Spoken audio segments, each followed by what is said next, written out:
I'm Andrew Klavan, and this is The Revolting Truth. Today, a tale of horror, all the more frightening because it's true. As a poisonous miasmic fog of Sharia creeps like a poisonous miasmic fog of Sharia across the nations of the West, strange creatures are growing up among us. They are haunting our halls of power, the sewers of our news media, and the circus tents of our universities. They move in hordes as mindless and destructive as the zombies in The Walking Dead, or the Democrat voters in the last presidential election, or the Walking Dead Democrat voters in Chicago and Philadelphia. If you listen carefully, in the watches of the night, you can hear these shambling monsters murmuring their eldritch refrain. I believe in free speech, but I support the First Amendment, but I believe in free expression, but that's right. It's the attack of the buttheads. The but in the phrase, I believe in free speech but, is bigger than Kim Kardashian's, has more wiggle room than Jennifer Lopez's, and is as white and soft as Kate Upton's. All right, maybe I just got distracted on that last one, but the point is, the buttheads are everywhere, and they've come to devour your rights, one exception at a time. Consider this. When Islamist terrorists staged a vicious mass murder in Paris in response to a magazine satire of Muhammad, the terrorists declared, "The future must not belong to those who slander the Prophet of Islam."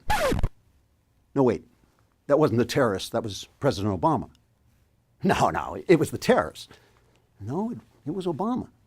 No, it must have been the terrorists, right?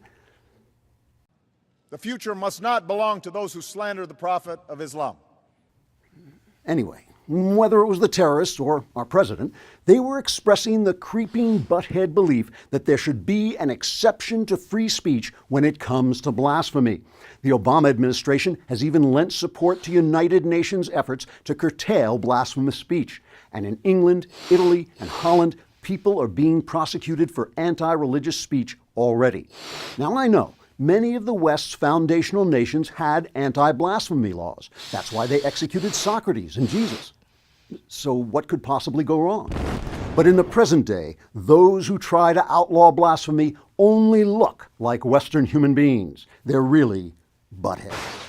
In our media, the horror continues.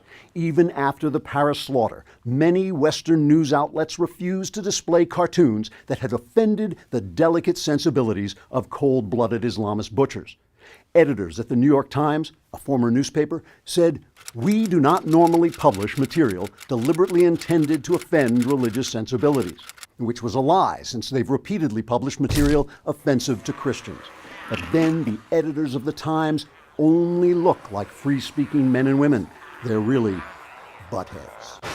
Then there's our universities.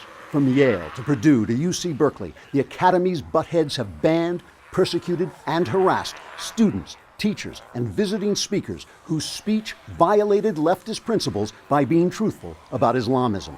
So be afraid. The Nazi-like thugs of militant Islam are only men and can be destroyed. But the buttheads are the hollowed-out shell of free people animated by oppressive, undead ideas.